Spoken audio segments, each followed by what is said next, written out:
Well, good morning for a very chilly Glencoe.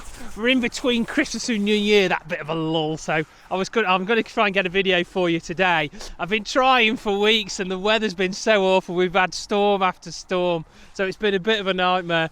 Anyway, we've got a bit of a lull, the quiet before the next storm, which is coming about 1 o'clock this afternoon, so I need to get something in pretty quick. So my plan is, you can see the buckle behind me, and what I'm going to do is I'm going to broaden my horizons. So we're going to try and shoot a pano at sunrise in Glencoe.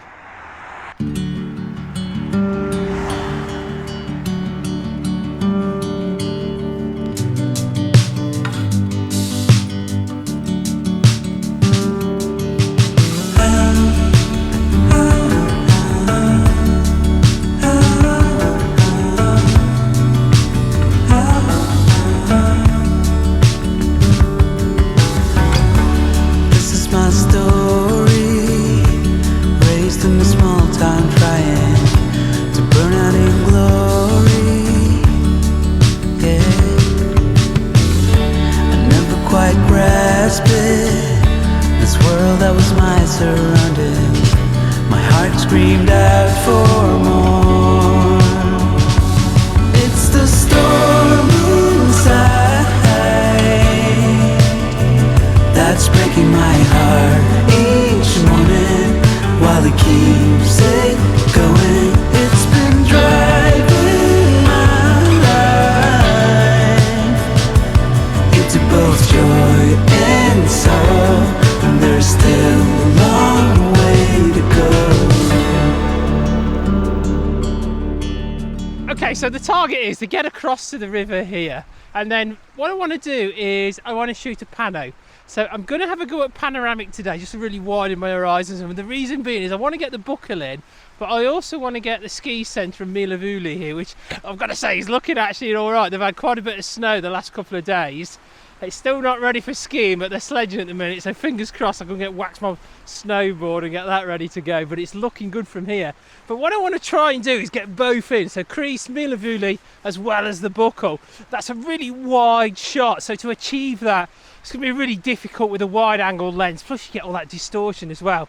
So I'm going to change my technique and I'm going to go for a nice wide panoramic here. But I think what I want to do is I want to get where the river kind of bends down a little bit. Where I am here, it's quite a blocking sort of location, and what I mean by that is the river itself is almost like a barrier because it's flowing horizontally across the shot, so it kind of acts as a barrier to the eye and doesn't allow me to sort of move up a little bit. So I've got in this location a nice location for the buckle, but not really for Milavuli and the ski centre there. So I think what I'm going to do is move on a bit further, and I know that this river, the River Etive, curves on back round and then goes down Glen Etive, and if I can get that curve in the river, that's going to give me some depth to the shot. So let's move on down a little bit and see if we can get a good comp.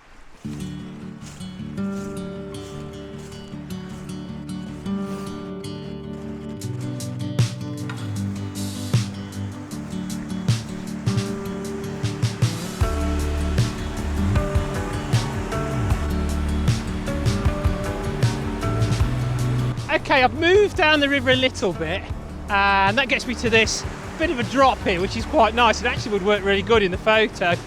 And then what happens is the river then sort of bends off and heads on down Glen Etive. Now I've used this location a couple of times. It's quite a nice drop off over there. In fact, I'll show you a photo I took a few years ago about that shot. But it's really nice. But the problem is with it is that good drop off is hidden behind a bank, so you don't actually get a good view of the buckle itself. So what I think I'm going to do is I'm going to stay here somewhere. I've got this little drop off here which is going to work for me, but then because the river tails off, it stops that blocking motion of the river, and then it gets me some depth to this photograph. So I think this is a good spot. The pinkness is it's kind of coming and going. Whether I'm going to get anything, I'm not sure, but I think this is going to be the best spot. So let's set up here, shall we?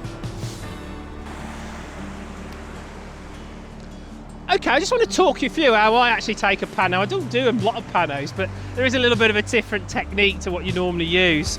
So the key is the tripod. Get that tripod nice and level. So what I've got on my tripod is I've got a nice bubble at the bottom on the tripod here. So I'm going to get that bubble plumb level, so it's just a little bit on the wonk here. So let me get myself sorted out. Now, once I've got that tripod nice and level, what I can do then is I'm going to come in with the camera, a lovely L bracket here, which allows me to go into portrait orientation, and that will maximise the view I'm getting. And then what I'm going to do is I'm going to bring my camera's levels on the back of the LCD screen, and I'm going to level the ball head to make sure that's nice and flat. And once I've done that, then I can sort of rotate throughout the image, and you'll see that the level pretty much stays the same all the way through. Okay, the next thing we're going to have to do is, obviously, as we track around the shots, we want a uniform photo stitching together all the different images. So what we want to do is we want to keep the focus the same, and also we want to keep the exposure the same. So this is one of these occasions where you really do need to take full control of the camera. So what I'm going to do is I'm first of all going to go into manual mode, and then I'm going to get my exposure correctly exposed using my histogram, and I'm going to track through the shot to make sure that exposure is correct throughout. Now once I've got that, I'm then going to go, because I'm in manual mode, that is not going to change as I sort of track through the images. And then the next thing is focus, and kind of where do you focus on this? Now I've got this drop here and it's quite close to me, so I'm going to focus relatively close. But if I'm doing a big wide panoramic without anything in the foreground, then actually you can focus kind of a third into the shot, sometimes people say. As long as you're after infinity, it shouldn't be too much of a problem, and an f11 should get away with it really. So then I'm going to lock my focus on and put myself into manual focus, and that way as I track around, the camera's not going to try and keep searching every time I take the shot for focus. And now I'm in full control of the photograph and full control of the camera. And then we're going to start going through the images, and I'm going to track and give myself plenty of room here. So I'm going to track all the way from Milavula here, I'm going to come all the way over, and then I'm going to kind of overlap them, probably about 20%, something like that. Some people say a third, and like I say, the technology's improved that much that actually that overlap doesn't need to be as big as it used to have to be. So that means you don't have so many shots, which is quite nice. So then I'm just going to take my shot, click, I'm going to work around, click, click, click, click, click, and then that's giving me plenty of room to work with. It's as easy as that. Now what I do find is when you're shooting photography, particularly in the Glen in the winter, it's about -3 this morning, is it's really important to have plenty of good warm gear. So, I mean, only an idiot would leave their gloves at home, wouldn't they? They really would. So what I did then is I've added a polarizer on this just to give some depth to this water, because there's some beautiful pink rocks in here and it'd be quite nice to see through them. And it slowed me down a little bit because it's so dark. Now I don't usually give you my camera settings. I always think there's no reason why you should have them, because I'm always going to be about f11. I'm going to usually have an ISO as pretty low as I can get it. And then the rest just depends on the light. So I never really bother too much about telling you what I'm shooting at, because it's really irrelevant to anybody else, unless you're here right standing next to me right now. But what I have done is, I think today it's quite important to tell you, because basically, because it's so dark, by putting that polarizer on, closing my aperture down, in fact I've gone to f13 just to squeeze it down a bit, and also keeping my ISO as low as I possibly can. What that's done is allow me to get a 1.3 second shot. So what I'm able to do is track throughout the whole image at 1.3 seconds, and obviously that's giving me that lovely softness in the water, which, as you know, I always love. So I quite like this image. Okay, I've got about 7 shots. I'm going to go back home, stitch them all together, and if this shot works, here's the image.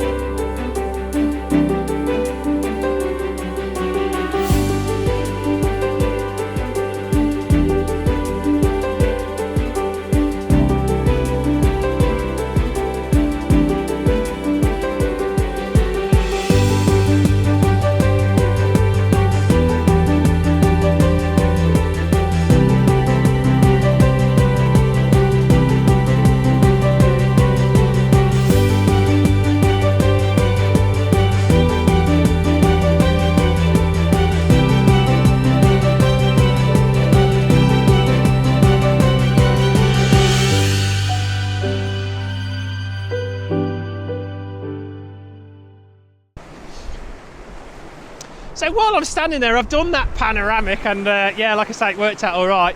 But I do like this drop. There is a drop further on down which I've used in the past. Oh, my pegging hands are freezing. But I actually quite like this shot. We've had a lot of rain. It's been raining for about 6 years, it feels like.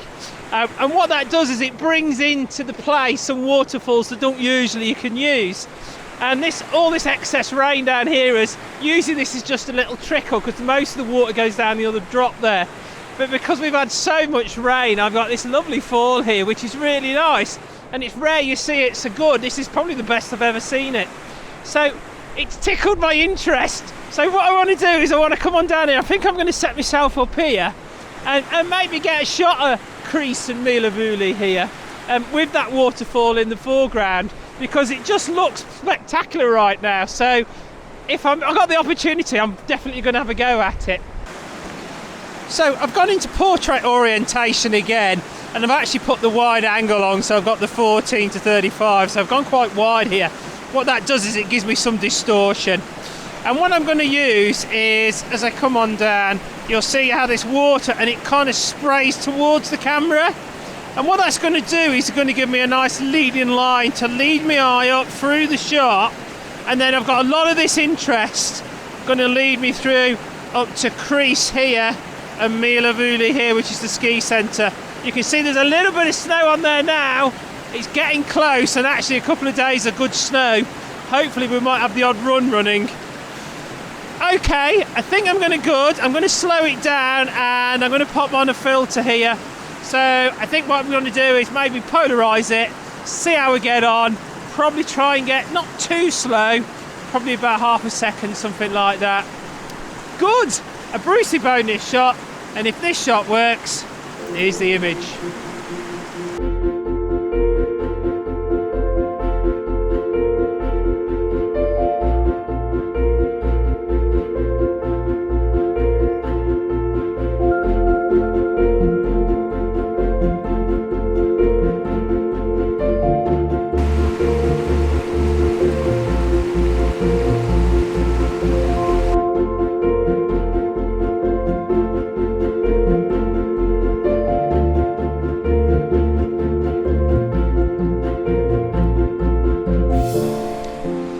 That was really good. It was a picture the light never did go pink, but actually it worked out all right. So yeah, it worked quite well. I'm quite pleased with that. Now, what I'm also going to do is the River Etive here. It does actually have a little S-bend in it, which is quite a nice shot. It's a bit more you need a bit of elevation really to see the actual shape of it. But it's a shot I don't really see very often. So what I'm going to do is I'm going to put the drone up. I'm going to fly the drone up, and we're going to go a little bit high, and I'm going to hopefully get that S shape as the River Etive comes round and then points off down to the Buckle as well. So let me go and get the drone up. We'll fly it up a little bit, and I'm going to have to sort of juggle it a little bit, and there's a bit of wind about as well, so it's going to be a bit dicey. But if I can find a good composition where you get that beautiful S-bend, it's almost like that beautiful river in Utah, the classic sort of Utah S-bend shot there. So if I can get up there and get that shot, it's quite a nice little image to look back at the Buckle.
was a little bit fresh, but well worth the effort this morning. Some great shots, really nice. Yeah, could have done with a bit of colour, but hey ho, it teased me, it really did, but it don't matter, I'm out and about, so it's great. I got a lovely shot there, that pano worked out really well, and actually I did really like the S-bend as well, so that worked out and all right. And I think I might come back to that and maybe line myself up for a drone shot to look over the buckle when we've got some beautiful light on the buckle. It's a shot I've never really seen, so that's one in the back pocket for later. Cool, well, I hope you enjoyed what you saw this morning. Bit of a short video, but it was well worth getting out. And as usual, do me a favour, give me a thumbs up. It does make a massive difference to the channel. And if you really like my content, head over to the subscribe button and tickle the bell. You'll get a notification every time I post. It's been brilliant to have you on board. Thank you so much for watching, and we'll see you in the next video. Well, that was really good, weren't it? Are we dancing? Are we dancing, Fern? Are we dancing? Oh, come on then, let's have a little Highland fling. Here we go. Yep. More. Again. No, not happening.